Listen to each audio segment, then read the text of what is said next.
Hi there, it's Anna. Today I wanted to talk about tomatoes. So all the tomatoes that I'm going to be starting this year and how I'm going to be growing them. A lot of these are really great varieties for growing in containers. So because of my space, I have a really small backyard garden.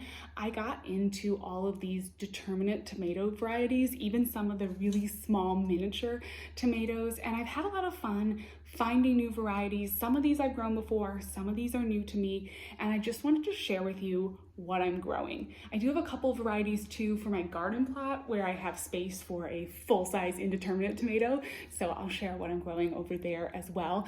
But I wanted to just talk about these varieties because they're so perfect if you have a small space or you just want to grow a tomato in a container. This is Pan Pan. He wants to talk about tomatoes as well. Okay, so I'm gonna start with the smallest tomatoes first. These are the small determinate tomatoes. So basically a determinate tomato is a tomato that has a lifespan. It's going to grow to a certain height and then stop. It's going to produce a certain amount of tomatoes and then stop. Some of the bigger tomatoes that I have for the garden plot are indeterminate tomatoes. They are just going to grow and grow and grow and grow and grow as long as they can until frost. There are some definite pros and cons to each. Really quickly, I think that some of the pros of the determinate tomatoes are you can grow them in a small space. You don't really have to prune them too much or do quite as much care with them. But some of the cons are, of course, you only get a certain amount of fruit and they're only going to live for a certain amount of time. Indeterminate tomatoes, of course, you have to prune them maybe, you have to kind of keep an eye on where they're growing, they can take things over, but then of course they're going to continue to produce fruit all through the season for as long as they possibly can, which is really nice if you have the space for that. So it just kind of depends what growing area you have, but for me here at home, I love these little determinate tomatoes. So let's get started. I'm going to talk about the very smallest ones that I have first, and then I'll just work my way up in size. So the very tiniest one is the Micro Tom. I grew these in I think a 4 or 5 inch pot over this last season and they grew wonderfully. So if you have like just a countertop or a tiny railing, you want to put a pot and grow a tomato, you can do it. Some people don't love the flavor of these, and I have to say it's fairly mild. It's definitely not like the most earth-shattering tomato you've ever eaten, but it's a homegrown tomato and it's still good, and I enjoyed them last summer. They were really nice. We added them to salads and things just like you would any kind of cherry tomato. So that was really lovely, and I thought it'd be fun to just grow them again because they're, so cute. I want to grow a few other really small varieties as well, just to test out the differences. So to kind of see which ones do taste the best, which ones do grow the easiest, which ones fit in that 5-inch pot really well. So I picked out a few other small varieties that I'm going to grow alongside of the Micro Tom just to see how they stack up. One of those is Orange Hat, very similar to the Micro Tom, maybe a tiny bit bigger, but it has orange fruit. And yeah, it's just a really lovely little tomato, really nice. You could put this in a container with other plants too, and it would be really pretty. I think this one has a really nice, like, decorative look. I then picked out, which is new to me, the Red Velvet. It's a hybrid tomato, and this one is supposed to have a really good flavor. So as far as these little teeny tiny container tomatoes go, this one is supposed to have superior flavor. So I'm gonna grow it alongside the other ones and see how it stacks up. It's a nice little red cherry tomato. And then I also grabbed a yellow one just to have another difference in color and test it out. So this is a Patio Choice Yellow. It's supposed to yield about 100 fruits on one little container-sized tomato. So I thought that was a pretty good yield for something this small. So I'm very interested to see how these taste and to try out growing them. Then I'm going to do probably a tumbler tomato.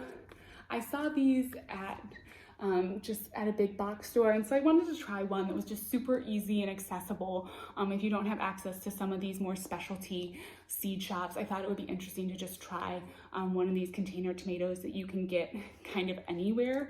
And it's, yeah, just sort of cherry sized tomato. I don't know a whole lot about it, but it looks good, and we'll test it out with the other ones and see how it does.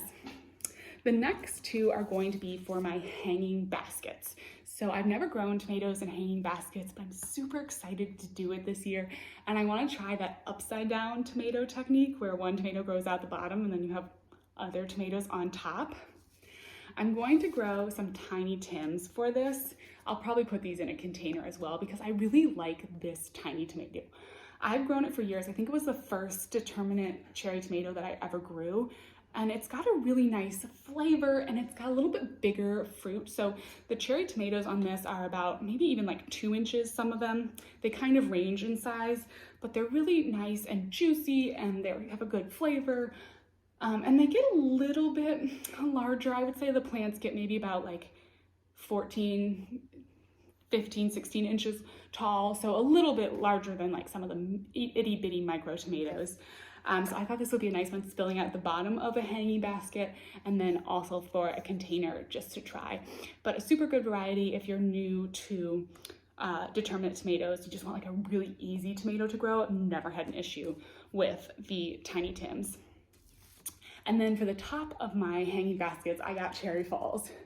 Basically because this is what this tomato is for. It was developed basically to spill out of a hanging basket. So I thought, you know what? Let's do it. That'll be perfect for the top of a hanging basket.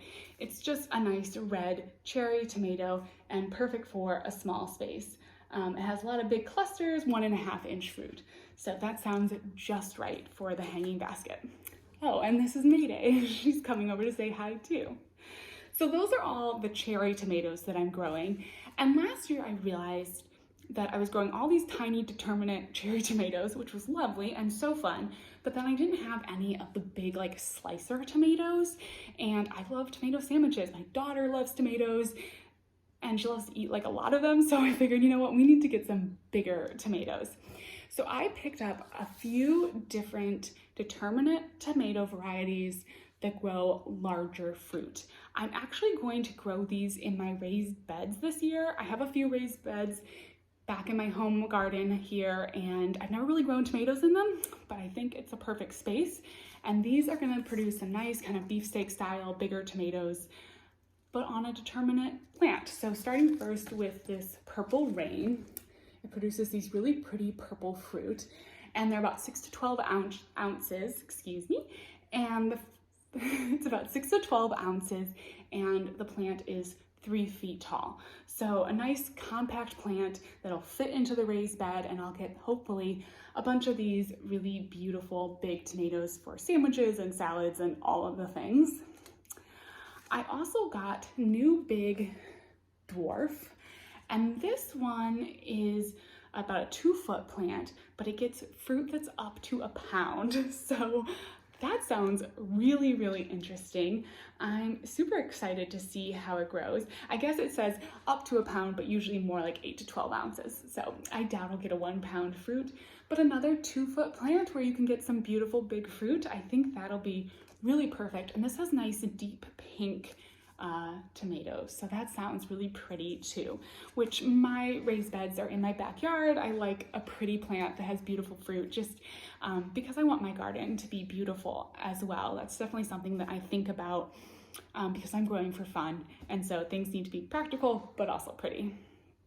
And last I got this early doll. This is actually a seed packet that was sent to me just as like one of those thank you seed packets, but I'm excited to grow it because it's another determinate plant and this one produces fruit in 55 days. So that's where the early part comes in the name. And that's super exciting because there's always that period of waiting with tomatoes, right? It feels like, at least for me, it's about June where I'm just sitting there looking at all these green tomato fruits like, okay, when are we gonna get tomatoes? So a nice early tomato sounds wonderful. So I'm super excited to try that out. So those are all of the determinate tomatoes I'm going to be growing this year. I do have a small garden. This is a lot, so I'm probably only going to grow like 1 or 2 of each of these varieties, but it'll be fun to just see, and I'll definitely keep you posted as they all grow and let you know the verdict of which ones are the best. Then over the plot, I'm just going to do a few of these kind of traditional indeterminate tomatoes. I have a white Thomasol, supposed to have excellent yields, which is what I want. I just want a lot of food production over there at the plot. So something with excellent yields is perfect. Then a super sweet, which is another really high producing cherry tomato. I grew these last year, and yeah, as far as a nice hybrid, high producing cherry tomato, I thought the super sweet was totally adequate. I didn't get like that super long cherry tomato stem, but I'm hoping that maybe over the plot where it's got a bit more space, that's gonna happen. I also got, and I don't have the seeds on me right now, some of Barry's Crazy Cherries that I'm gonna grow over at the plot, and those get huge, massive clusters of cherry tomatoes. And I mean massive, I'll put a picture. Massive clusters of cherry tomatoes.